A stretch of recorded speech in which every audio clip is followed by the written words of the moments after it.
Shabbat Shalom. Hermanos, aquí estamos una vez más listos y dispuestos para estudiar la sección que corresponde al día de hoy, que se llama Jucat, porque así empieza este texto, ¿verdad?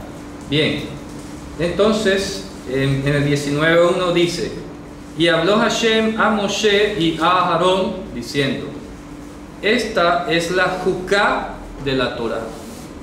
¿De acuerdo? Esta es la Jucat de la Torah que ordenó Hashem diciendo, ¿ya? Entonces va a hablar de algo específico.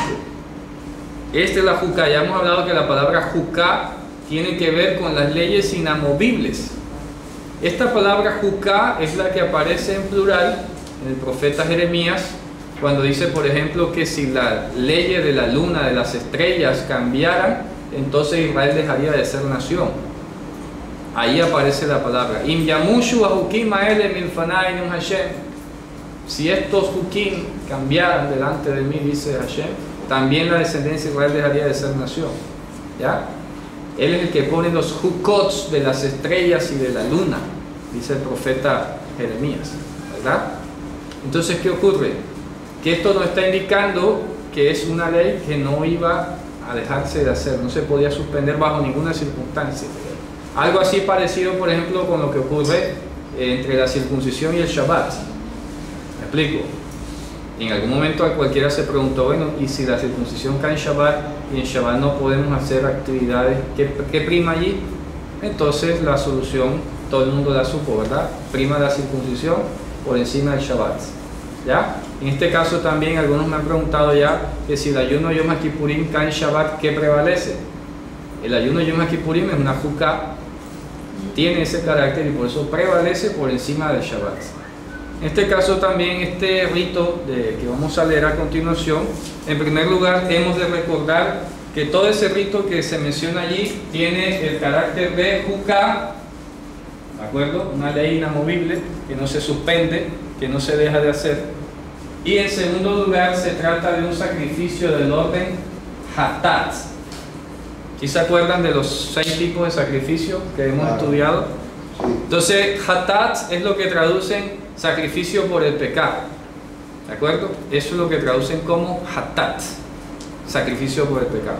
Pero nos vamos a dar cuenta que aquí en la traducción el concepto se pierde un poco. Vamos a ver rápidamente esta parte y luego desarrollamos el tema central.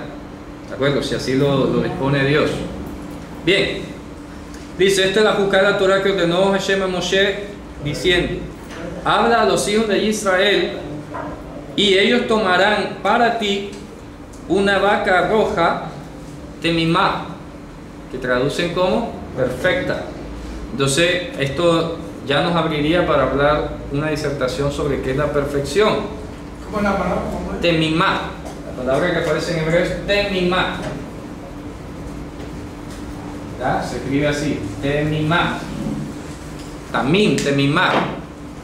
Y hemos hablado entonces que la expresión tamim en hebreo femenino temimá tiene que ver no con la ausencia de defectos, que es lo que a primera vista pudiera decirnos allí, ¿verdad? Porque ahí dice una vaca roja perfecta, entonces digo que no hay en ella falta. Entonces cualquiera dice, perfecto es que no tenga falta. ¿De acuerdo? Cualquiera en la lógica dice eso, ¿no? Que no tenga defecto, que no tenga algo de que reparar. Error. Dice que no haya subido sobre ella un yugo. ¿Ya? Entonces, la palabra tamim en hebreo, la perfección, dice que nuestro Señor nos ordena y nos dice: sean que perfectos como vuestro Padre que está en los cielos. Entonces, lo que está haciendo el énfasis allí es en relación con lo que dice el Salmo 119, verso 1. Vamos a leerlo. ¿Quién lo lee? Para que encontremos la definición de qué es lo que es tamim. Ahí sale en Salmo 119. Vamos a leerlo. Eso, perdón, Salmo. Sí. ¿Salmo qué? 119, 1. Bienaventurados los perfectos de camino, los que andan en la ley de Hashem. Entonces, ¿quiénes son los perfectos según el Salmo? Los que andan en la Torah de Hashem. Ahí dice en hebreo: Ashrei temimei derech. Temimei, el constructo de tamim o temimá. Ashrei temimei derech. Aholchim betorat Hashem. Dice, felicidades de o a causa de, o sea, en el cielo, porque hay que explicar un poquito esa parte que la palabra hebrea Ashrei traducen siempre bienaventurado o dichoso, como si ese, o feliz, como si ese adjetivo fuese para el varón o para la persona o algo. Y no, nuestro Mesías enseñó eso muy claramente. Nuestro Mesías enseñó que hay más gozo en el cielo por un pecador que regresa que por 99, entre comillas, justos.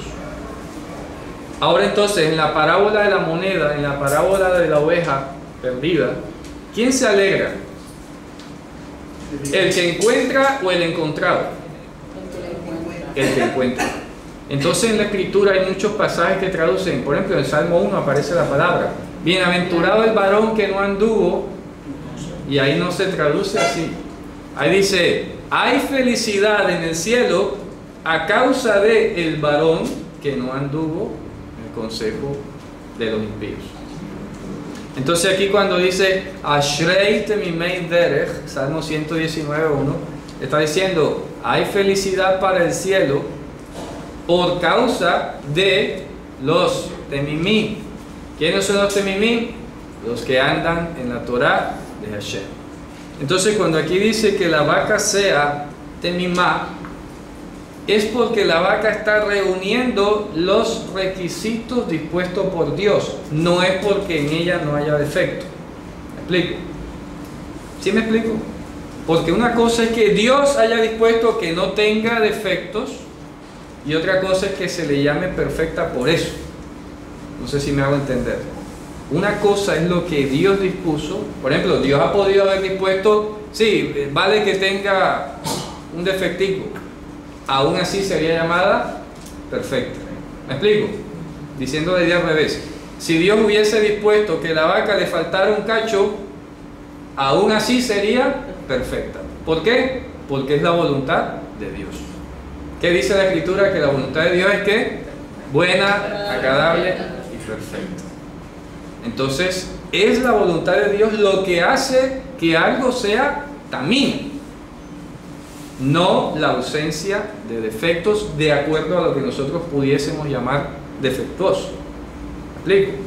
No es nuestro criterio, es el criterio de Dios el que hace que algo sea llamado perfecto. ¿Está claro esa parte ahí? Entonces por eso dice, por ejemplo, cualquiera de nosotros diría, bueno, ¿y qué tiene que no lleve yugo encima? ¿Eso qué tiene que ver? O sea que si lleva el yugo encima entonces ya no es perfecta. Claro, no lo sería. ¿Por qué? No porque el animal le haga una marca o la haya cansado más o lo que sea, es porque Dios dijo que no llevara. ¿Sí está claro? Entonces, hay un aspecto de la perfección que nos es como muy claro a nosotros, que nos es fácil de entenderlo, decir, ah, sí, claro, que no esté tuerta, que no tenga defectos, etc. Cualquiera entiende eso. Pero hay otro aspecto de la perfección que Dios demanda que no nos queda como tan claro. ¿Sí me explico? Entonces siempre estamos acostumbrados a quedarnos en lo que nosotros entendemos, pero la Escritura dice, sed pues perfectos como vuestro Padre que está en los cielos. ¿Y qué significa eso? ¿En qué contexto está diciendo eso el Mesías? Léanlo. El Mesías está diciendo eso precisamente, ¿Cuál es el pasaje? ya lo vamos a buscar, en el momento en el que dice que no nos portemos como los gentiles, como los incrédulos. Por eso es que dice sean perfectos, es decir, que vamos a estar llamados a hacer cosas que no nos van a parecer como tan agradables o tan claras. ¿De acuerdo? Vamos a buscar el pasaje que se encuentra en Mateo 5:48. ¿Quién lo lee, por favor? 5:48. Sí. Sed pues vosotros perfectos como vuestro Padre que está en los cielos es perfecto. Léalo desde antes, por favor. Y si saludáis a vuestros hermanos solamente, ¿qué hacéis de más? ¿No hacen también así los gentiles? Siga. Sed pues vosotros perfectos como vuestro Padre que está en los cielos. Ok, si leemos más hacia atrás, está poniendo varias situaciones en las que dice, oye, pero si tú haces eso, estás siendo como un gentil. Porque es lo lógico. Ahora comienza del prójimo. ¿Viste que fue dicho? Amarás a tu prójimo y aborrecerás a tu enemigo. Bueno, eso hay que aclararlo. La Torá no dice eso. Dios nunca dijo eso. Eso es producto de la tradición o de interpretación. Por eso dice, oíste que fuiste. Oíste que fue dicho. O sea, los rabinos no lo Amarás a tu prójimo y no amarás a tu enemigo, porque ahí tampoco dice aborrecerás, eso hay que aclararlo también. No dice aborrecerás, tampoco la tradición judía ordenó odiar. Lo que pasa es que hay que poner siempre el ejemplo. Cuando Jesús dijo, el que no aborrece a padre y a madre no es digno de mí, por ejemplo. Entonces Jesús no nos está ordenando a odiar a los padres. Está diciendo es una perspectiva de que a la hora de tener que elegir entre los padres y él, hay que elegirlo a él. ¿Me explico? Entonces, por defecto, el preferir a Dios antes que a los padres es lo que traduce en aborrecer. Pero entonces no es un aborrecimiento como tal de ese sentimiento maligno y negativo de ser capaz de hacer un mal a alguien, porque eso es lo que es aborrecer, odiar. ¿De acuerdo? Entonces, cuando dice, la tradición decía, a tu prójimo, o sea, como hemos dicho, al judío, estás obligado a amarlo. Pero al que no es judío, no estás obligado a amarlo. Pero no es odiarlo. ¿Me explico? Otra cosa es odiar, de estar pensando en tramarle un mal, de hacerle un daño. La Torá oral de Israel lo que decía era, no estás obligado. Pero ahí traducen aborrecer. Entonces no es igual. No es igual aborrecer que no amar. ¿Me explico? Son dos cosas distintas. Bueno, sigue leyendo. Yo digo amar a vuestros enemigos. ¿Te das cuenta?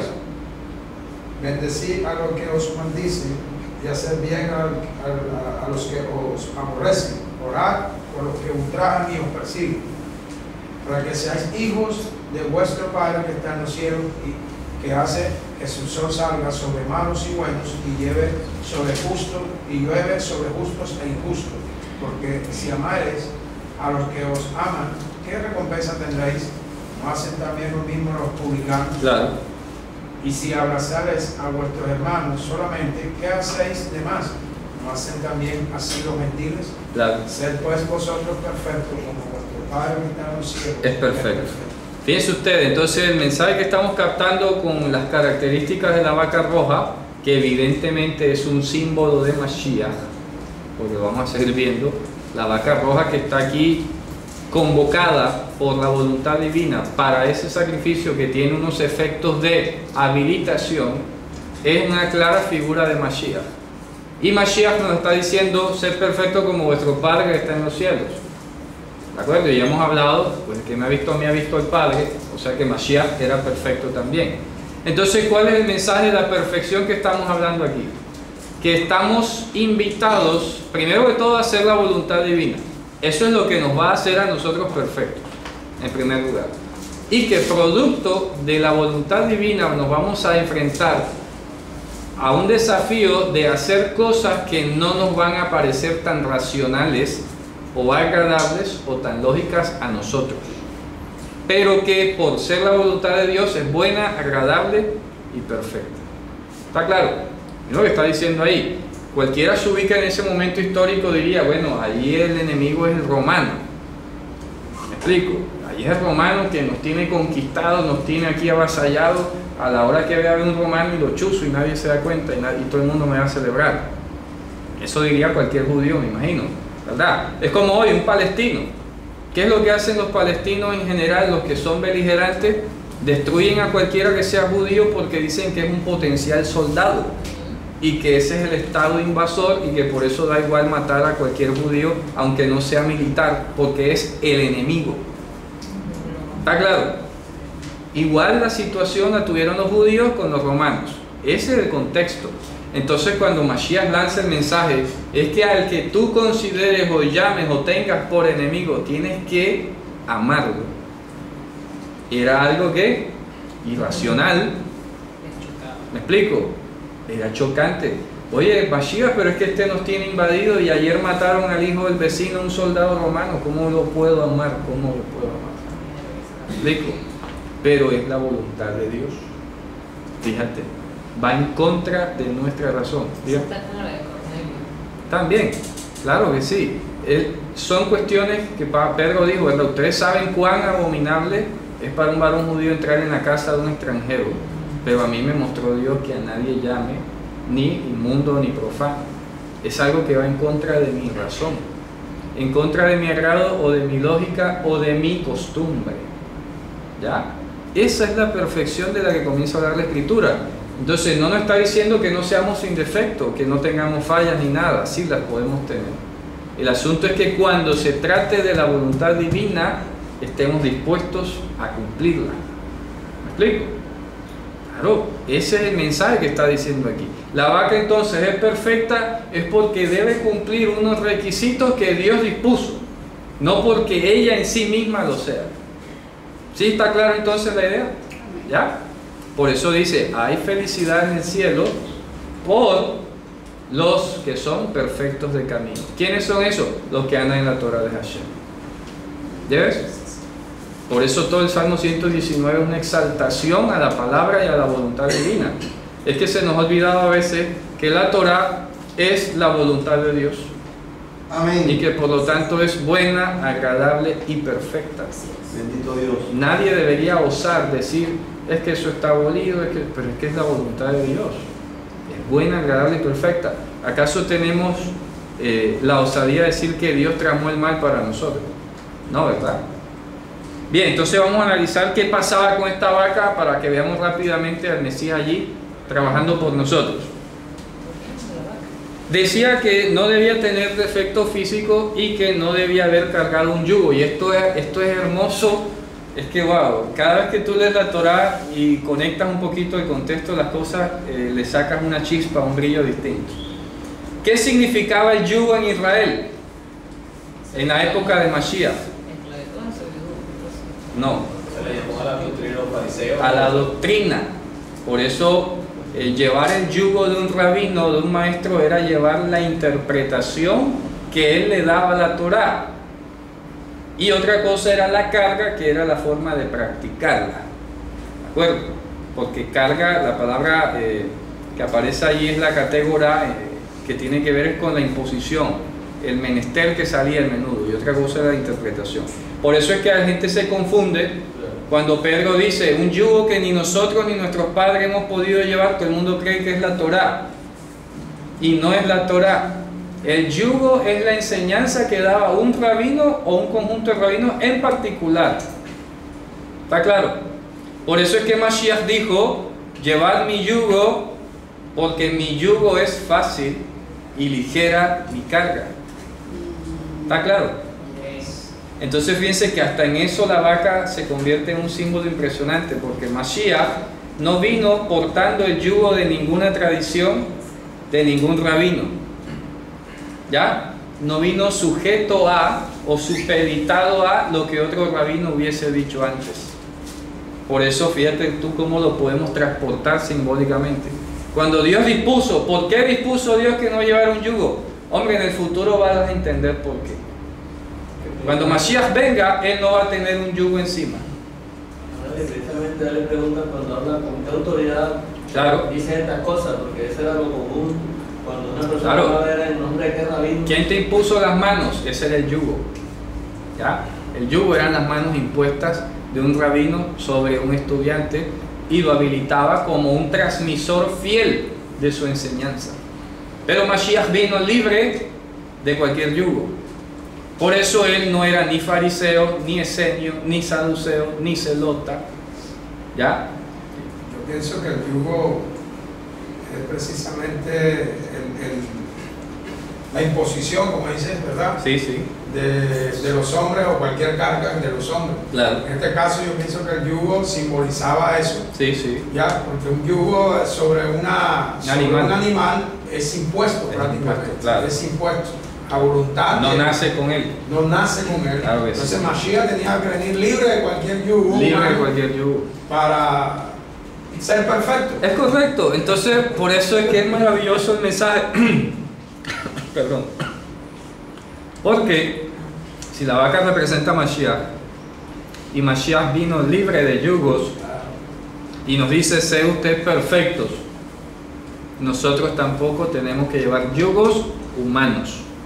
Por eso esta comunidad y todos los estudiantes que nos están viendo a través del vídeo se han ido dando cuenta que nosotros aquí no estamos defendiendo posiciones fariseas, ni posiciones esenias, ni saduceas, ni caraítas, ni mesiánicas, porque no hay un concilio mesiánico que imponga esta es la línea mesiánica. Aquí estamos estudiando la Torá directamente, aquí no obedecemos a un concilio humano de doctrinas o un conjunto doctrinal ya establecido. Estamos estudiando como Temimim. ¿Está claro? Estamos estudiando como Temimim. Lo que la Torá vaya diciéndonos aquí, y ustedes con la guía de Ruach HaKodesh obviamente también van a hacer la retroalimentación, porque cualquiera diría, entonces es lo que tú dices. No es lo que yo diga, yo también estoy estudiando, ¿de acuerdo? Y por eso cuando dirijo el estudio, porque básicamente es eso, dirijo el estudio, oriento un tema, un énfasis, ustedes están allá revisando y escudriñando también. Y cualquier cosa me dirá algún día, esto no puede decirlo porque esto contradice esta parte de la escritura. Y por eso hasta en el canal de YouTube la gente comenta y pregunta y hacemos hasta el debate, porque de eso se trata, ¿de acuerdo? No de que ahora yo tenga la visión y la estructura ya definida. Aquí la Torá nos habla, por eso aquí no se repite enseñanza. Aquí cada vez que leemos la escritura, el Señor nos va guiando a aprender algo. Yo aprendo y ustedes aprenden también. ¿Está claro? Fíjense ustedes, hoy estamos hablando de la característica de la vaca. Hace 2 años habíamos hablado todo el procedimiento, todo lo que había que hacer, pero hoy, no sé, me llamó la atención hablar sobre este tema. Miren que es lo que hemos estado haciendo el énfasis, ¿verdad? El ser perfectos. Y miren todas las cosas que hemos ido sacando ahora. Ya vamos por el yugo. Ya vamos por el yugo. Entonces cualquiera me pregunta, ¿y qué se refiere al no tener defecto? Pues resulta que aquí ni siquiera sale la palabra defecto. ¿Ya? Ahí no sale la palabra defecto. Poner falta. Falta, tampoco. Que no haya falta. No. Lo que está diciendo la palabra hebrea que sale ahí es mum. ¿De acuerdo? Sí, porque aquí ya en Colombia sufrimos, ¿se acuerdan? La interpretación tan radical de esta señora que salió prohibiendo que al frente se parasen personas con defecto físico. ¿Ya? Entonces, la palabra hebrea que sale ahí es mum. ¿Ya? Mum. ¿Qué significa la palabra mum? Que en ocasiones aparece en otros lugares de la escritura como meumá. Básicamente es la misma palabra, pero se ha escrito de 2 formas distintas. Mum.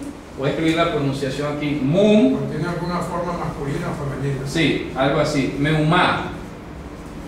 ¿De acuerdo? Meumá. Mum, meumá. Eso, si tú lo buscas directamente, no significa ni defecto, ni falta, ni nada. ¿Sabe qué significa? Algo.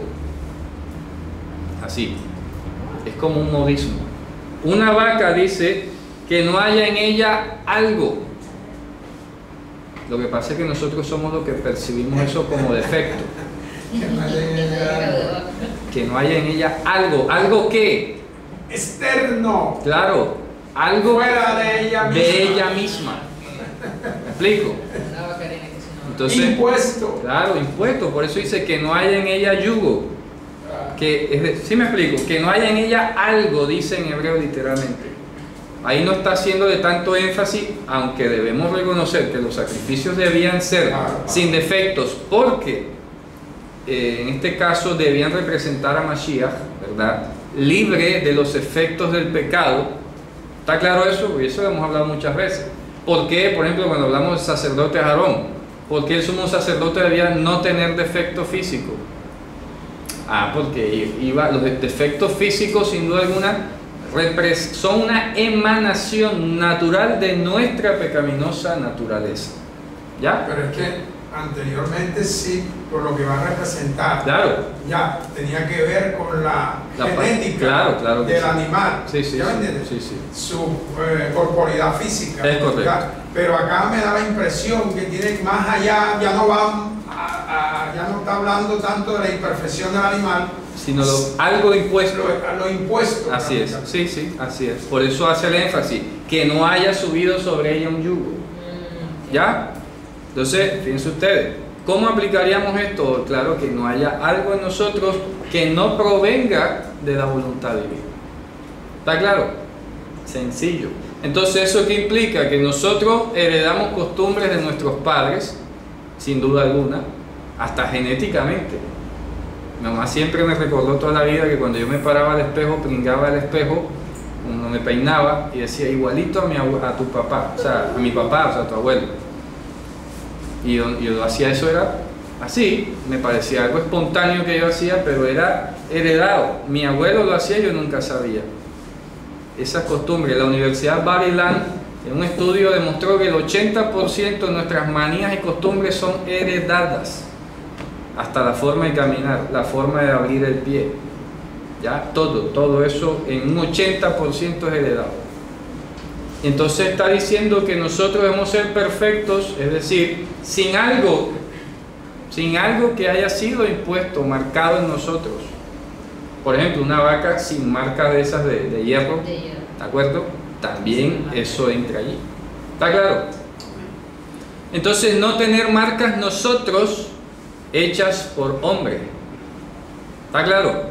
Eso implica entonces que no tengamos marcas de nuestras crianzas, de nuestros amigos, ¿está claro? De nuestros vecinos, compañeros de trabajo, de estudio, de todo nuestro entorno. Todo aquello que el hombre pueda marcarnos a nosotros, debemos estar libres de eso. Eso es hermoso. Es un mensaje profundo que tiene para nosotros hoy esta palabra. ¿Te das cuenta? Y estamos en una línea de la Torá. En una sola línea. Bien. Fíjense ustedes, y vamos a repetirlo, este sacrificio apuntaba a Mashiach, pero hoy Mashiach nos está diciendo a nosotros sean perfectos. Entonces, cuando ya pensemos en perfección, mira las cosas tan interesantes que estamos pensando. Ya dejamos de pensar en nuestros defectos físicos, absolutamente. Ya dejamos de pensar un poco más en las cosas que hemos aprendido mal, etc. Y nos proyectamos a ser como Él fue, libre de prejuicios, costumbres, imposiciones humanas contrarias a la voluntad de Dios. ¿Está claro? Es hermoso. Es decir, que fíjate, es como alguien, como dijiste tú, bueno, Señor, ¿cómo voy a poder llamar a mi enemigo? Claro. Ya es una cosa humanamente inviable, difícil. sí. Exacto. Pero fíjate que Dios no nos aborrece. Así es. ¿Ya? Siendo enemigos de Él. Siendo enemigo de Él, no nos aborreció. Es correcto. ¿Ya? Antes fuimos reconciliados con Él por medio de Yehoshua. Es correcto. De manera que Dios, aún infiel, siendo infiel del mundo, Él permanece fiel. ¿ya? Él permanece fiel y el sol alumbra, como lo dice, sí. leímos acá, A justos e injustos. Así es. Entonces Dios quiere que seamos así, ¿ya me entiendes? Claro. Que no paguemos mal por mal. Por mal, ¿ya? Claro. Antes con el bien venzamos el mal. Es correcto, ese otro verso hermoso siempre me ha gustado. No seáis vencidos de lo malo, sino venced con el bien al mal.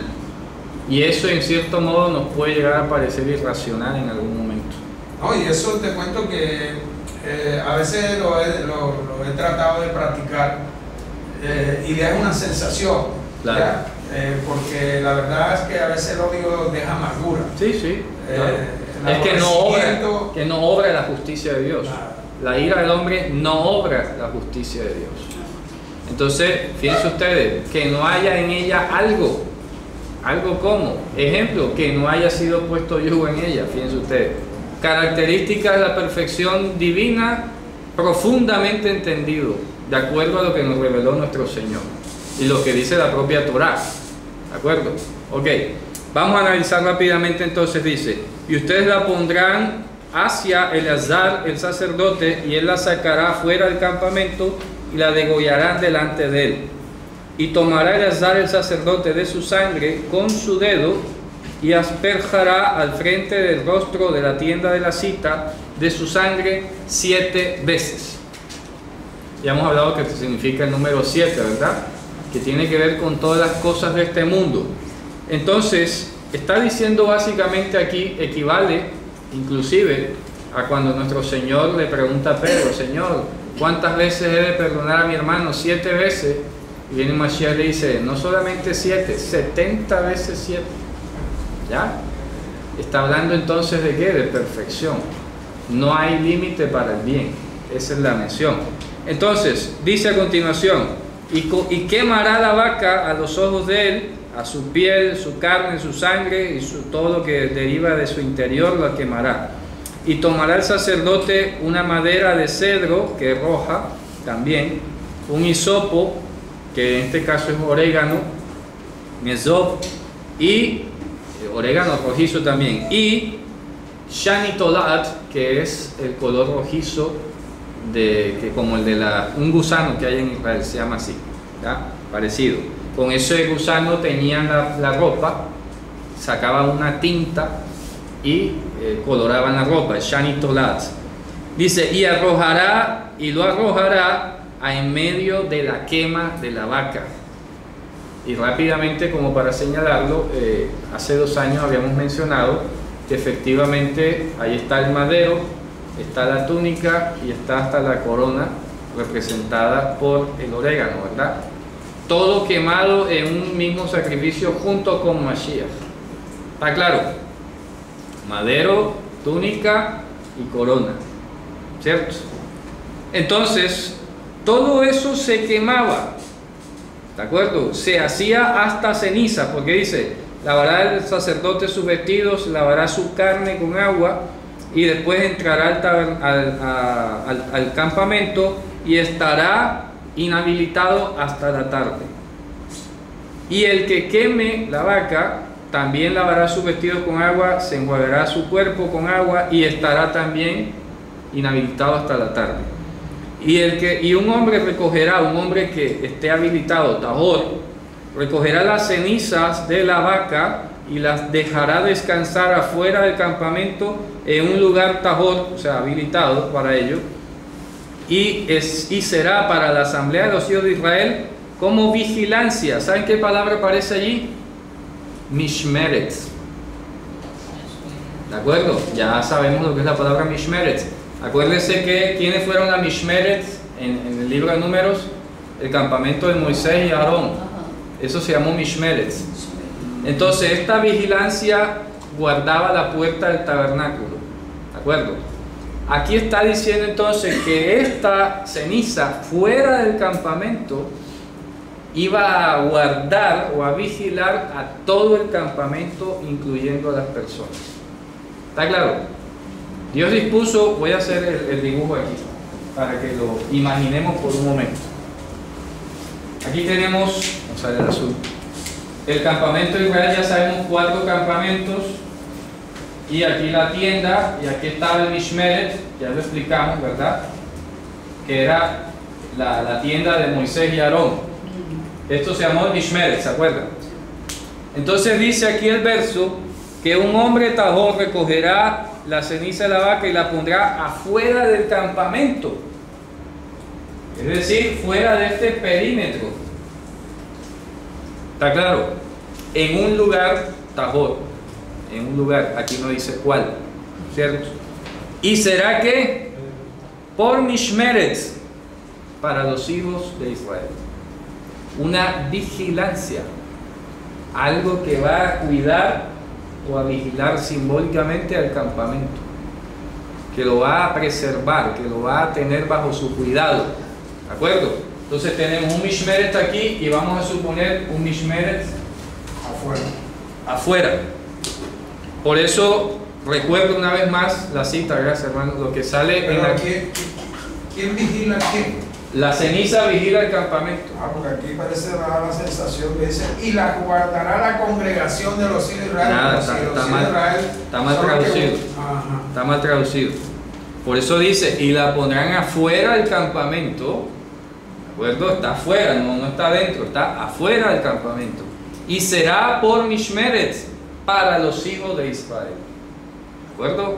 Y entonces, como ya estudiamos el Mishmeret, que es el campamento que guardaba la entrada al tabernáculo, esta ceniza lo que quiere decir es que cuando haya una persona inhabilitada que sea sacada del campamento, no va a poder entrar a menos que pase por este Mishmeret.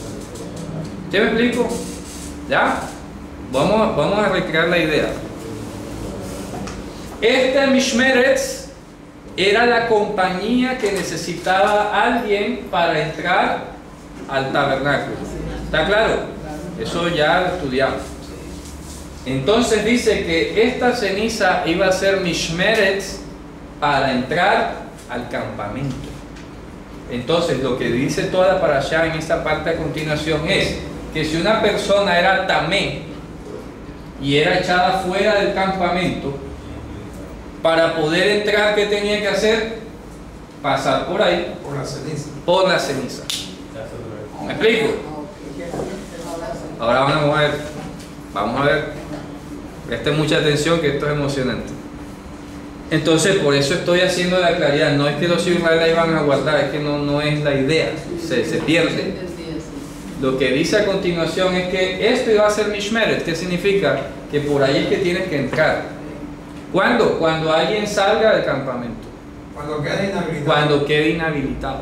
La única forma de entrar es a través de las cenizas. De la ceniza. ¿Está claro? Que está representando el sacrificio Claro, de la claro. vaca. Como diría la carta a los hebreos, la sangre rociada que habla mejor que la de Abel. ¿Está claro? Pero aquí estamos hablando de ceniza en particular. Y vamos a ver por qué. Entonces dice, está claro que será Mishmeret. ¿Y qué dice? Será por Mishmeret para los hijos de Israel. Para el agua de separación. Bueno, Meinidá, en hebreo dice Meinidá. Meinidá. Meinidá. Aguas de Nidá. ¿Saben qué es la palabra Nidá? Se le llamaba Nidá a la mujer cuando estaba inhabilitada por flujo de sangre. Entonces cuando dice agua de Nidá en hebreo, no es que Flujo de sangre. Entonces. no es que esté diciendo agua mezclada con Nidá o algo por el estilo. Ojo, porque hicimos agua de panela, sería agua mezclada con panela. ¿Está claro? Agua de coco sería como agua mezclada con coco. ¿Cierto? Cuando dice agua de Nidá, está diciendo agua destinada a eliminar la inhabilidad. ¿Está claro? Agua destinada, agua de eliminación de la inhabilidad. Así como debe entenderse. ¿Y qué dice a continuación? Dice, es una expiación, dice. Es una expiación. Bueno, ahí no es expiación, ahí dice hatat. Es que todos lo van como cambiando, no entiendo por qué. No es una expiación, ahí dice hatat, sacrificio por el pecado, dice en hebreo. ¿Está claro? Ahí no dice expiación. Esto es, ¿qué es esto? Hombre, la vaca. Todo el sacrificio de la vaca es un sacrificio por los pecados. ¿Está claro? Y que debía estar aquí permanentemente y renovado de año en año, ¿cierto? Para Mishmeretz. O sea, que el inhabilitado, cuando quería volver a entrar, tenía que Claro. echarse la ceniza. Ahora vamos a ver, mira lo que dice el procedimiento. ¿Cuál es el procedimiento entonces? ¿De qué se trata esto? Dice, el que recoja la ceniza se lavará también, ¿cierto?, sus vestidos y estará también inhabilitado hasta la tarde. Y será para los hijos de Israel y para el extranjero en medio de ellos Hukat Olam. ¿Sí entienden por qué es Hukat Olam? Porque nadie podía entrar al campamento volándose el procedimiento de las cenizas de la vaca. Nadie podía entrar. El estatuto del tiempo indefinido. Es correcto, esto es Hukat Olam. Esto es Hukat Olam. Una orden, una disposición que no se podía saltar y que iba a estar así por tiempo escondido. ¿Está claro? Hasta que Dios dijera otra cosa distinta. Dígame. Interesante que hay menciones también que el extranjero hacía parte del proceso. Claro, es correcto. Excelente ese punto, hermano. Muy amable. Gracias por recordarlo. Está diciendo que será para los hijos de Israel y para el extranjero, el residente que habite en medio de ellos, Hukat Olam. O sea que esto abarcaba hasta los gentiles. ¿De acuerdo? Porque acuérdense que estaba el campamento de las 12 tribus de Israel y alrededor estaban los gentiles que habían salido con ellos. ¿Está claro eso? Vamos a dibujarlo aquí porque de pronto no quedó claro. Aquí en esta zona había un cordón que era el campamento de los gentiles. Todos aquellos que no eran de las 12 tribus acampaban alrededor y luego ya se irían integrando dependiendo de la tribu con la que estaban más cerca, ¿no? Y hacían proselitismo. Siempre hemos dado el ejemplo de Caleb. Caleb sale siendo un goy, ya, bueno, él no era tan goy, él era Kenizi, ceneceo, pero no era hebreo, no era de la tribu de Israel, y terminó siendo la tribu de Judá. ¿Está claro? Caleb no era israelita, hijo de Israel neto, sino de otro pueblo, Kenizi, y luego fue integrado a la tribu de Yehudá. El campamento de Yehudá quedaba aquí, ¿se acuerdan? Bien. Hermano, Dígame. ¿cómo aterrizamos con la palabra Mishmeret?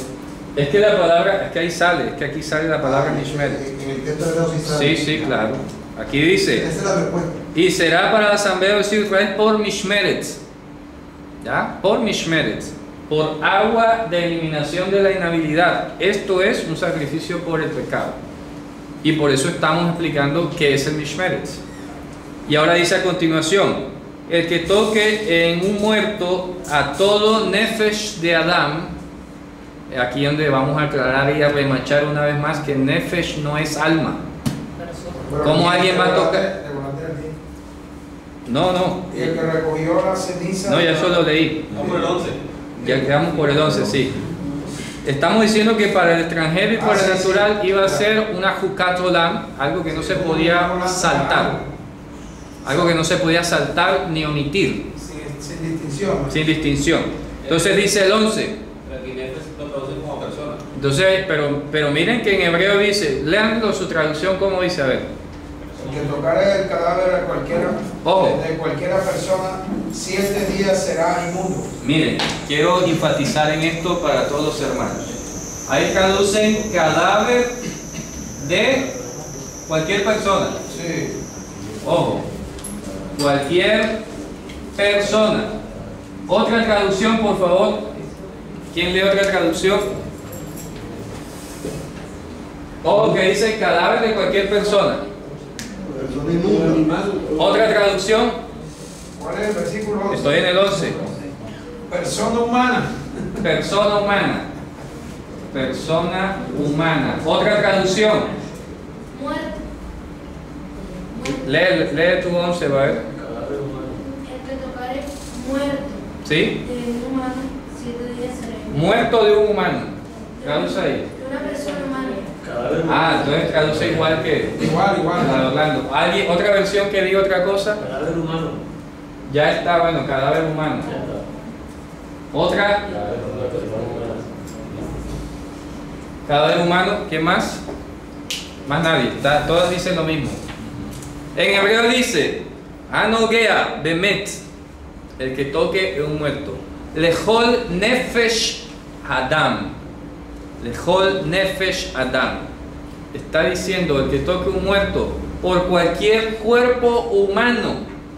Por eso es que traducen cadáver, pero la palabra Nefesh, repito, es garganta, y por garganta, por extensión, representa todo el cuerpo animal biológico que tenemos nosotros. Esto es para demostrar una vez más que Nefesh no significa alma. ¿Cómo va a tocar a alguien un alma? ¿Me explico? ¿Cómo va a tocar un alma? Porque dice el que toque un muerto, es decir, cualquier Nefesh de Adán. ¿Está claro? Dice literalmente. Dice literalmente en hebreo, cualquiera que sea el Nefesh de Adán. O sea, deberían de traducir ellos Alma de hombre, alma de hombre. ¿cierto? Entonces tendría que preguntarse, pero ¿cómo así? ¿Cómo vas a tocar un alma? ¿Cómo El vas a alma se tocar? toca, ¿no, verdad? Según lo que creen que es alma, pues no se debería tocar. Pero aquí está diciendo el que toque un Nefesh de Adán. O sea, un cuerpo de Adán. Entonces no es cadáver como tal, sino cuerpo, simplemente cuerpo. ¿Ya? Cuerpo biológico. Estará tamé, o sea, inhabilitado 7 días. Diga. Pero no entendí, cuando está diciendo cuerpo, está hablando de muerto. Sí, sí. Pero lo que quiero decir es que dice que toque un muerto, coma, de cualquier Nefesh de Adán, cualquier cuerpo de Adán. Para nosotros tenemos la palabra que es cadáver, que cabe. Pero lo que pasa es que cuando yo digo cadáver en español me conecto con otra idea en hebreo que es distinta, y por eso insisto en decir que sea un cuerpo biológico. Cuerpo biológico. Porque cuando decimos cadáver en hebreo es otra cosa. Ya después les explicaré, pero no me quiero desviar. Entonces dice que una persona va a estar, y miren que preste mucha atención a este detalle. Una persona que estuviese inhabilitada iba a estar 7 días tamé. 7 días tamé. Dice, ¿y qué dice a continuación el 12? Él, ¿qué dice a continuación? El que se purificará al tercer día con esta agua, y al séptimo día será limpio, y si al tercer día no se purificare, no será limpio al séptimo día. Correcto. Es interesante este procedimiento, y por un momento así que no terminé de vislumbrarlo, pero pude de alguna manera conectar este procedimiento con los 3 días que estuvo muerto Mashiach. ¿Ya? Porque una persona iba a estar 7 días inhabilitada, pero al día tercero tenía que efectuarse la purificación de sus pecados. ¿Me explico? ¿Ya? Vamos a ver, y aquí es importante que entendamos esto. Si decimos Joté, en hebreo significa pecador. Pecador. Infractor. ¿Está claro? Joté. Si yo digo Mejate, que es la misma raíz en hebreo, significa eliminador del pecado. Lo contrario, eliminador del pecado. Pero ¿sabes qué palabra aparece aquí? Mitzhate. ¿De acuerdo? Mitzhate. Ahí aparece la palabra. En el versículo 11, en el 12. U yithata, bo.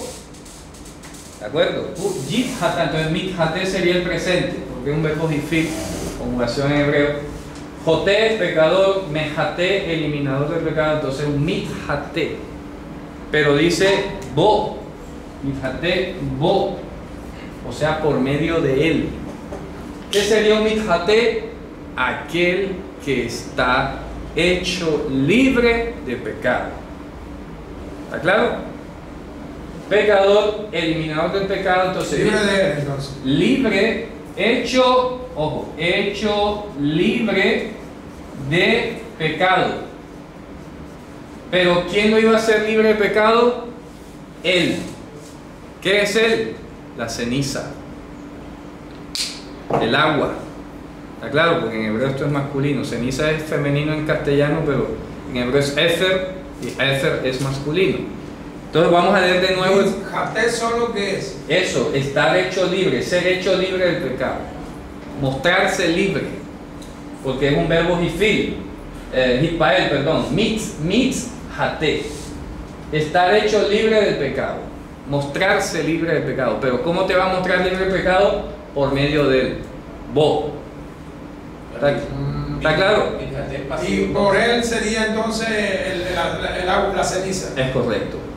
¿Está claro? Mitzhate pasivo entonces. Mitzhate es como pasivo, exacto. Es una voz reflexiva que hemos explicado que es mostrarse de alguna manera, de una forma.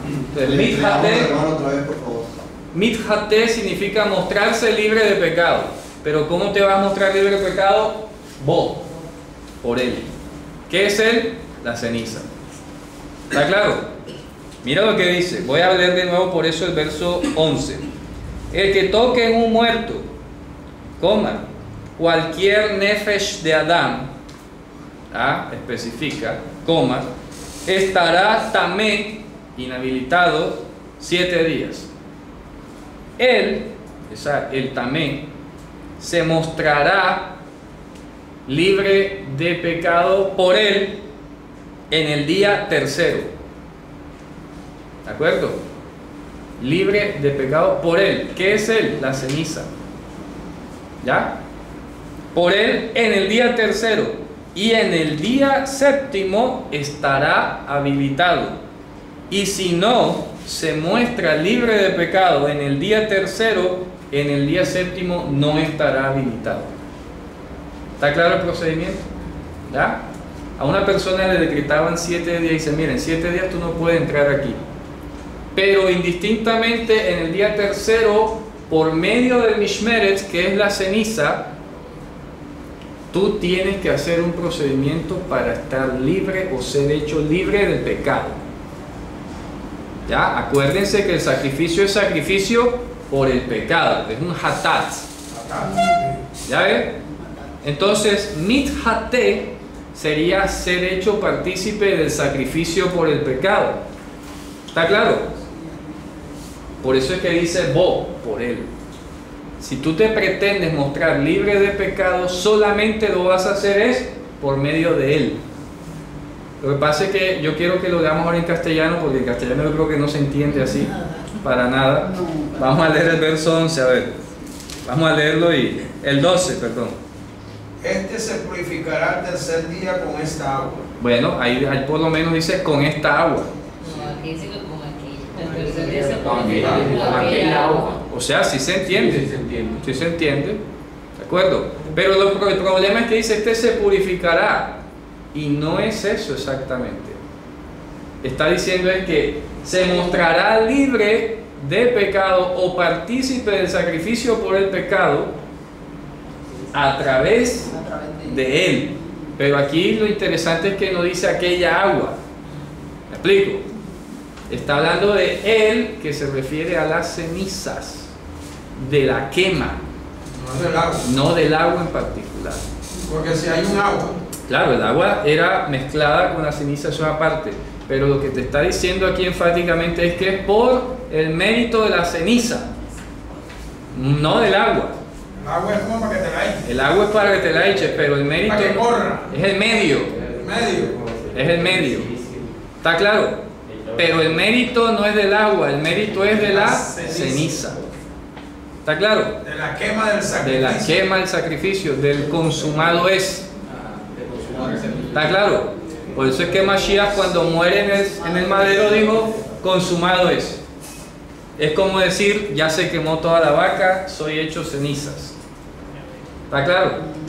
Cuando Mashiach está en el madero y dice consumado es, quiere decir sacrificio perfectamente realizado. ¿Y dónde murió Mashiach? Fuera del campamento. Fuera de Jerusalén. Vamos a leerlo en Hebreos capítulo 13, además de lo que dice el Evangelio, ¿no? Esto está súper interconectado. Vamos a Hebreos 13. Miren lo que dice en el versículo 13. Vamos a ver desde el 12 al 13. Capítulo 13. Sí, 13, Hebreos 13 del 12 al 13. Por eso también Jesús, para santificar al pueblo con su sangre, padeció fuera de la puerta. Así pues, salgamos donde él fuera del campamento, cargando con su Oprobio, exactamente. Excelente. Está diciendo que para llevar los pecados del pueblo, ojo, y el sacrificio de la vaca es ¿qué? Sacrificio por el pecado. ¿Está claro? Y fíjense ustedes, como lo dice ahorita en el diagrama, por eso las cenizas estaban afuera del campamento, porque quiere decir esto abarca a todo lo que esté adentro, inclusive aunque sea gentil. ¿Está clara la señal? Entonces, en pocas palabras está diciendo, con esto podemos demostrar a través de Moisés que el sacrificio de Mashiach iba a ser propicio para gentiles y para israelitas, para hebreos, por igual. Y que si no fuese por medio de él, nadie sería digno de integrarse al campamento. ¿Está clarísimo? Si lo vimos con el primer Mishmeretz, ahora todavía está reafirmado por el segundo Mishmeretz. ¿Se dan cuenta? Por eso es que es importante conocer los conceptos en hebreo o tal como está escrito aquí, porque la traducción no te va a poder permitir conectarte como lo estamos haciendo. Dime. Vale la pena decir que ahí están los mandamientos que se están desarrollando en el libro de Números, pero que en el Nuevo Testamento están haciendo el énfasis a aquellos hermanos que no entendían y seguían haciendo los mismos sacrificios, que ya esos sacrificios se habían perfeccionado en el Señor. Sí, claro, por eso te dice, salgamos a Él, claro que sí. Esa es la explicación, porque hay muchos que preguntan, pero si tú estás en la ley, entonces tú todavía matas animales. No, para nada, es que por eso estamos hablando de que la vaca precisamente era la que habilitaba a cualquiera a entrar al campamento. ¿Ya? Y que la vaca, lo dijimos al principio, era figura de Mashiach. La vaca era Temimá, Mashiach es Tamim, y hoy nosotros que hemos pasado por su ceniza, o cuya ceniza nos ha lavado a nosotros, es la que nos permite ser parte del campamento. ¿Ya? Permite regresar. Nos permite regresar, nos habilita. Por eso es que en otra parte dice, ahora tenemos acceso al lugar más santo a través del velo de su carne, porque se rasgó, y es a través de ese sacrificio completado que nosotros podemos acceder entonces al trono de la gracia y la misericordia. Pues todo eso era una sombra de lo porvenir. Impresionante, ¿se dan cuenta? Entonces hoy no tenemos necesidad de ir a degollar una vaca ni de andar buscando una vaca, porque ya vino la revelación. Como leíamos anoche, lo que era en parte se acababa cuando viniese lo perfecto. ¿Está claro eso? Lo que era en parte se acababa venido lo perfecto, lo completado, no lo parcial. Entonces, pretender acudir a sacrificios a esta altura es como negar que las cosas se hayan completado en su número. O haya venido lo perfecto. O no haya venido lo perfecto. ¿Está claro? ¿Se ha entendido entonces? Una pregunta. Dígame. En el 9, en la traducción dice, y la guardará, o sea, la ceniza, la congregación de los hijos de Israel, para el agua de purificación. No, así no dice. Dice en hebreo, y será para la asamblea de los hijos de Israel por Mishmeret. La ceniza. Sí, Y comer palma con el agua. por eso, porque dice, por agua, es decir, que cuando se les fueran a aplicar, tenían que mezclar la ceniza con agua y Ok. aplicársela. Lo que pasa es que en ninguna parte dice que se tenía que mezclar. Sino Sí, que claro, en la traducción en hebreo sí está, aquí no está. claro, exactamente, Ok, ahí es donde en palma. es correcto. Esa ceniza se mezclaba con agua. Claro que sí, Y claro. entonces en palma en el 12 donde dice esa agua, o sea, el agua llena de ceniza. Es correcto. Así Será mismo, agua de habilitación. agua de un solo conjunto indisoluble. Es correcto. Y se le echaba a todo el que estaba. Fuera del campamento Por inhabilitado. eso dice para el agua. Claro. Por eso estaba tamé, ¿cierto? Sí, claro. Tenía que estar también. Una pregunta, cuando hablamos de tamé dice, y será muerto. Porque muchas veces hemos leído en otras parashá que no es que esté muerto ni enterrado, sino que estaba fuera del campamento por un tiempo. Sí, pero es que tamé, siempre lo he dicho, tamé es inhabilitado o que tiene un desorden. Eso es tamé. Lo que quiero decir es que cuando la persona está fuera del campamento, es porque de alguna manera está inhabilitado, y como leíamos en otras parashá, esa persona decía, ¿será muerto o echado del campamento? No, son cosas distintas. Lo muerto no. La última ocasión que hablamos de esto fue cuando hablamos del leproso, que era considerado como muerto. Pero aquí no estamos hablando de un leproso, estamos hablando de una persona que ha tocado un cuerpo humano muerto. Necesariamente se refiere únicamente a que ha tocado un cuerpo humano. Sí, ahí en particular. Sin embargo, luego sigue especificando otras categorías de inhabilidad. La pregunta es, solamente el agua que estamos hablando aquí con la ceniza era para esta categoría de haber tocado un muerto, o para todo el que Para estuviera- otras, para claro, otras- claro. para otras distintas Sí, clasificaciones de estar como también Inhabilitado, es correcto. Sí, porque él lo sigue diciendo a continuación. Él comienza a clasificar otros casos, ¿verdad? Donde todos los demás casos subsecuentes hasta el final de ese capítulo tienen que ver con que se le tenga que echar esa agua. Vamos a seguir leyendo. Adelante, hermano. Hay un caso de que llevaron a la mujer adúltera delante de Jesús. Ajá.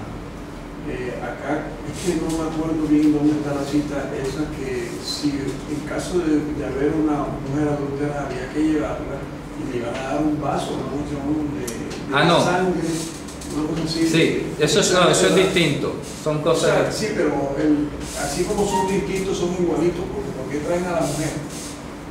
Y por qué no traen al hombre. No, es que obviamente, mira, ahí son varias cosas. Primero de todo, aclarar que la ley de los celos, que está en números 30 creo que es, sí, creo que en el 6, la próxima para allá, la ley de los celos sí está dicho por Dios, pero no es la misma ceniza, porque allá en aquel procedimiento dice que se tomaba la ceniza de la base, se raspaba y se mezclaba con agua. Es distinta a esta ceniza de la que estamos hablando. Eso por un lado.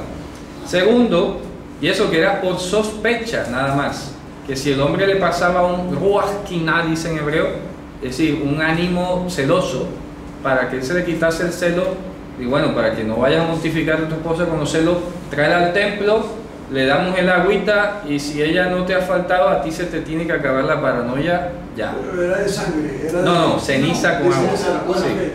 Pero te pregunto una cuestión, ¿y si a una mujer se le cruzara una cuestión así? Igual. ¿Traería su varón? Sí, igual. Eso no lo dice la Biblia. Sí, pero está implícito, es lo lógico. Lo que pasa es que la Torah siempre habló en el lenguaje de los hombres. El hombre por naturaleza iba a estar en esta época de la que estamos hablando, hoy sería lo contrario. Yo creo que no sé si la mujer es más celosa hoy que el hombre, no lo sabemos.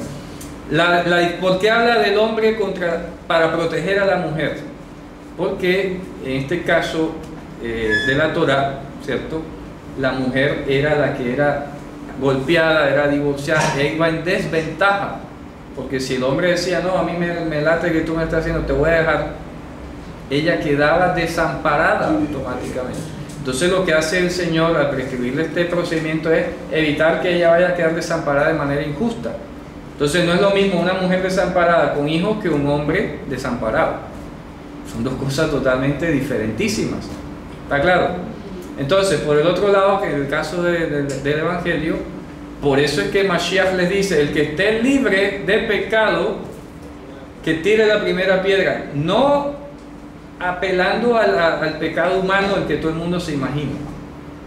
En otras palabras, para que se entienda es, el que crea que este procedimiento esté bien hecho, tire la primera piedra. ¿Por qué? Porque la Torah decía que cuando una mujer, o sea, se viera a alguien en adulterio, y ellos cometieron el error, porque dijeron, Señor, hemos sorprendido a esta mujer en el mismo acto del adulterio, en flagrancia. Y entonces el Mesías dijo, bueno, el que crea que esto está bien hecho, tire la primera piedra. ¿Ya? ¿Por qué? Porque la Torah dice que tenían que sacar a los dos, apedrearlos.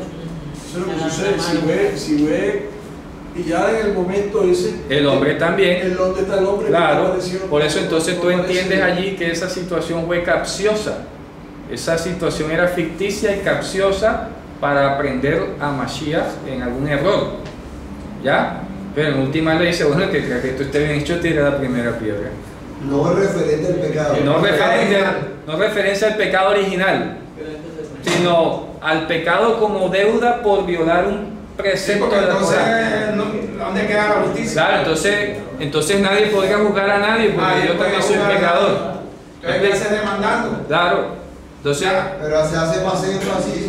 ¿Qué hace demandando, señor Cristian? Original. ¿Qué hace demandando si el que esté libre de pecado? Claro, entonces. Pero hermano, que es interesante lo que usted acaba de enseñar en esa óptica. Claro. Que no es referente al pecado de la mujer, porque, ¿cierto? Claro. También hay falta porque hay que traer al varón. Es correcto. Énfasis en el procedimiento. En el procedimiento. En el pecado como violación de la Torah, no en el pecado como naturaleza humana. Y eso, hoy en día los jueces de garantía están para eso, claro, precisamente vigilar que el procedimiento sea correcto. Es correcto. Entonces, claro, porque si no sería contradictorio si Mashiach dice, el que crea que esté, tire la primera piedra. ¿Me explico? Entonces nunca habría juicio en Israel porque todo el mundo sería pecador. Claro. Pero evidentemente sí hay juicio. Entonces, no es como la gente cree, ay, que no juzgue para no ser juzgado, que no se trata de eso. Todo el mundo sabe que es pecador, yo sé que soy pecador, todo el mundo sabe que es pecador. El asunto es que en cuanto al procedimiento se tiene que ejecutar, aunque yo sea un pecador en mi naturaleza. Pero eso no me va a impedir a mí ejecutar un juicio de la Torah. Entonces, claro, porque como dice el hermano Orlando, nadie demandaría a nadie. Todos somos humanos, errores de humanos. En ese caso había que tomar esa agua, es diferente. No, porque si es adulterio que ellos dicen que descubrieron, ahí no cabía sino apedrearlos. Lo otro es celo. Lo otro es una sospecha de celo, nada más. No es igual. Acá era una sospechosa A mí me parece- y acá era una evidente adúltera. Yo oí, Sí. a mí me Sí, dijeron, a mí me dijeron que muy diferente es que una persona se bañe con ceniza y otra cosa es que una persona se tome la ceniza. Por eso, pero son dos cosas diferentes. O sea, son bastante diferentes. Sí, son- Una es para la mujer. Claro, no, igual para hombre y mujer, pero son distintas. Y repito, era si el hombre, si el celo del hombre estaba siendo ya una amenaza para ella, una celotipia, una cosa por el estilo, un estrés allí, que podía en algún momento estallar en un homicidio. Hombre, mejor demos el agua para que a ti te quede claro.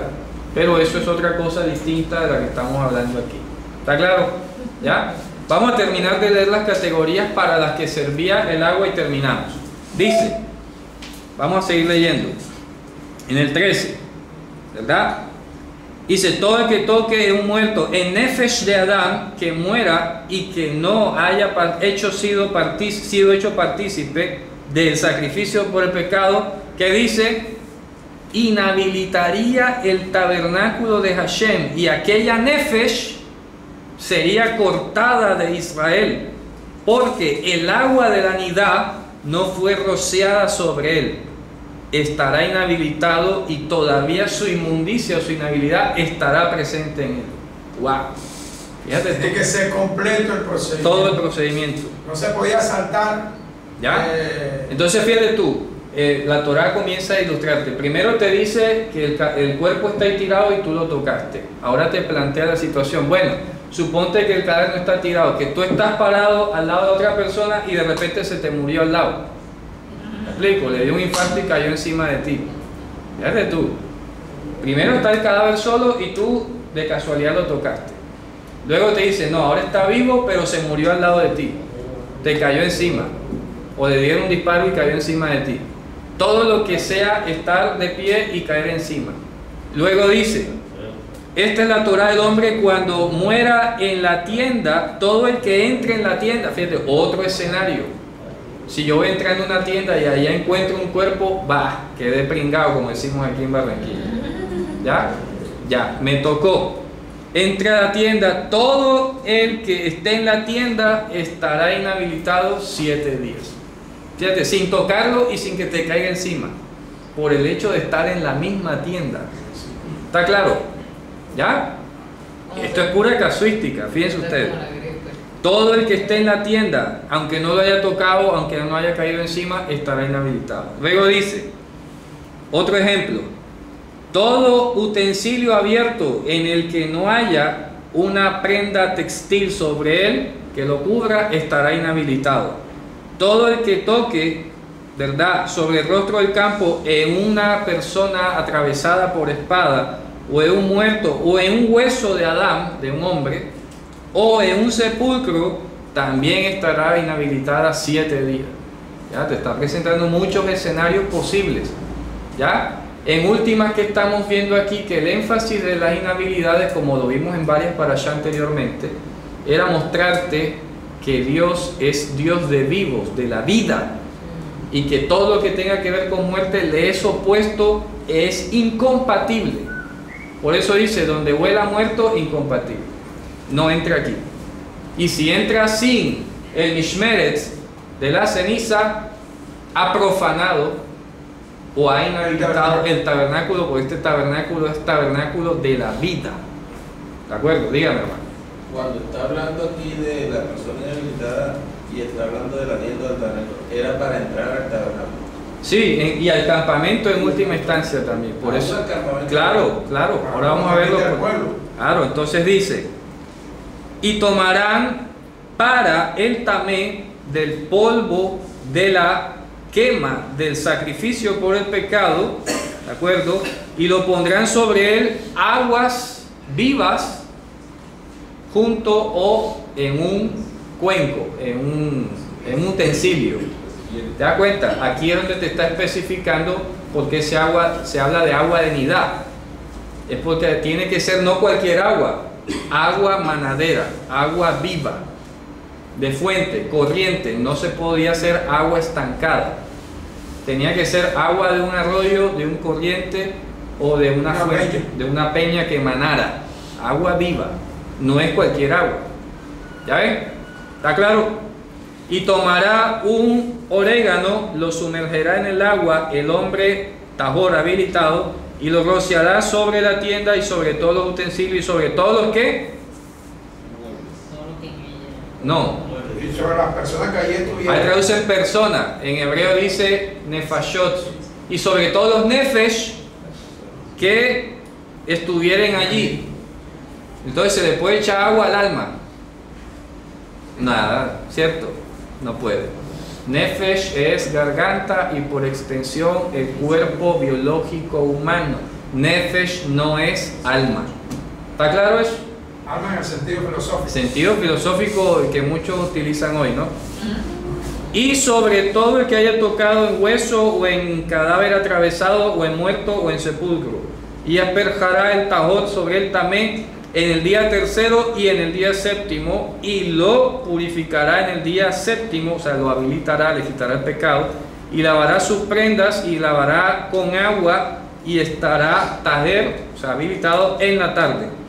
Y el hombre que haya adquirido una inhabilidad y no haya sido hecho partícipe del sacrificio por el pecado, será cortada aquel nefesh de en medio de la congregación. Por eso es que hablamos de la congregación, ¿ya? Tenía que estar afuera de la congregación, dice, porque el santuario de Hashem inhabilitó, David inhabilitó, agua de nidá no fue rociada sobre él, todavía está inhabilitado, y será para ellos Jucat Olam, ¿de acuerdo? Y el que rocíe el agua de nidá lavará sus vestidos, y el que toque en el agua de nidá estará inhabilitado hasta la tarde. Todo el que toque en él, ¿de acuerdo?, en el tamé, estará inhabilitado, y la nefesh que toque estará también inhabilitada hasta la tarde. ¿Está claro eso? Fíjense ustedes. Entonces, ¿cuál es el énfasis que hemos hablado hoy para resumir? Lo que es ser tamim, como la vaca era tamim, temimá, y nosotros estamos llamados a ser temimim. Eso por esa parte. Y la otra es que solamente a través de las cenizas de esta vaca temimá era que alguien podía reincorporarse al campamento y poder entrar al tabernáculo. Sin las cenizas estaba sentenciado a ser cortado de la congregación. ¿Está claro eso? Fíjense ustedes. Entonces, cuando estamos hablando de la congregación, ahí aparece la palabra cajal, que es iglesia. Fíjense ustedes. Hablando un poco escatológicamente para terminar, estaríamos hablando aquí de la iglesia escatológica, es decir, de la iglesia de todos aquellos congregados a través de Mashiach, que ya fueron hechos partícipes en el futuro. Y por eso es que por medio de él es que entramos. El que no entra por mí es ladrón y salteador. Eso lo habíamos hablado ya con la primera Mishmeret, ¿se acuerdan? ¿Ya? Pero hoy estamos hablando, y lo hermoso es que abarca para gentiles. ¿Te das cuenta? El énfasis o la amplitud que tiene hoy, porque era para gentiles también. De manera que estamos viendo que solo a través del sacrificio de Mashiach, gentiles y hebreos pueden entrar a la ciudad celestial, que es la sede principal de la iglesia o de la congregación llamada Israel. ¿Está claro eso? Fíjense ustedes, hermanos, ¿eh? Maravilloso este mensaje de hoy, como y todo gira en torno a él, ¿verdad? A nuestro Mashiach, que fue nuestro perfecto sacrificio, y es el que nos ha purificado, nos ha hecho habilitados para entrar, no solamente en este mundo, sino en el venidero. ¿Está claro eso? Bueno, pues esto hemos terminado por hoy. Dígame. En el verso 20 dice, el que fuere inmundo, o sea, también, y no se purificare, tal persona será cortada dentro de la congregación. O sea, explicándolo de otra manera. Cuando dice purificar no está bien traducido. Okay, el que no fuese hecho partícipe del sacrificio por el pecado. Okay. Es lo que está diciendo. El que no fuese hecho partícipe del sacrificio por el pecado. Mithate, dice en hebreo. El que no haya sido hecho partícipe del sacrificio por el pecado, es decir, que no le hayan echado la ceniza. Correcto. Recuerda, va a permanecer. Es como una voz pasiva. Sí, una pasiva. Entonces, si no fue hecho, era mi pregunta, entonces si no fue mijate por el agua de la purificación, sigue también. sigue también. Sigue también. Y si no lo hizo en el tercer día, aunque lo haga el cuarto, está también todavía. Entonces, ¿cuándo se restauraba a esa persona para que sea mijate? Al séptimo día ya quedaba libre. Pero si no hacía el procedimiento, Si no lo hacía el tercer día, perdía. perdía. Tenía que repetir el ciclo otra vez, esperar otros 7 días más. Mano sencillo. El procedimiento, perdón. El procedimiento tenía que repetirlo. Claro, por eso decía, si no, es que la advertencia es clara. Ojo que es al tercer día. Y por eso conecté allí un poquito, aunque no lo desarrollé mucho porque todavía no lo terminé de ver como lo dije. Tendría quizás alguna relación con el hecho de que Mashiach se desprendió de la muerte al tercer día. ¿Entiendes? Porque dice, suelto los dolores de la muerte, ¿cuánto? 3 días. Porque a los 3 días era que una persona recibía la primera purificación o participación del sacrificio por el pecado y arrancaba su proceso de reincorporación a la congregación. Perdón, ¿puedo preguntar algo? Dígame. Eso fue lo que usted explicó ayer, hermano, referente a que cuando las hermanas de Lázaro dicen, ven, porque salía en la doctrina o en los hechos de los judaísmos de esa época, que al tercer día había la posibilidad de que los muertos resucitaran. Claro. Entonces Mashiach lo que hace es ir al cuarto día para constatar que estuviesen muertos. Es correcto. Y aquí también Mashiach a los 3 días anuncia con la vaca roja que es la purificación. Claro. Cumplidos 3 días. Y resucita el tercer día como prueba Claro. inequívoca De que fue libre del pecado. Okay. ¿Está claro eso? De la muerte y de todo lo demás. Ya de en adelante era la incorporación. Okay. La clase de hoy la podemos meter dentro de mandamientos, decretos, estatutos. Bueno, no sé en español cómo lo traducen. En español no creo que traducen estatuto, ¿verdad? Este es el de estatuto. Ordenanzas. No, pero aquí en español, ¿cómo traducen el verso? Primero, Sí, ordenanza. Ordenanza. Bueno, de la ley. esta es la ordenanza de la ley. Pero en hebreo jukah es básicamente una promesa. ¿Estamos hablando, sí o no? Hemos hablado aquí que la jukah o los jukim son promesas básicamente. Entonces, más que un mandamiento, es una promesa de que solamente por medio de él, y que en efecto sería así, íbamos a tener acceso de nuevo a ser parte de la familia de Dios. ¿Está claro? Pues hermanos, Shavuot Tov.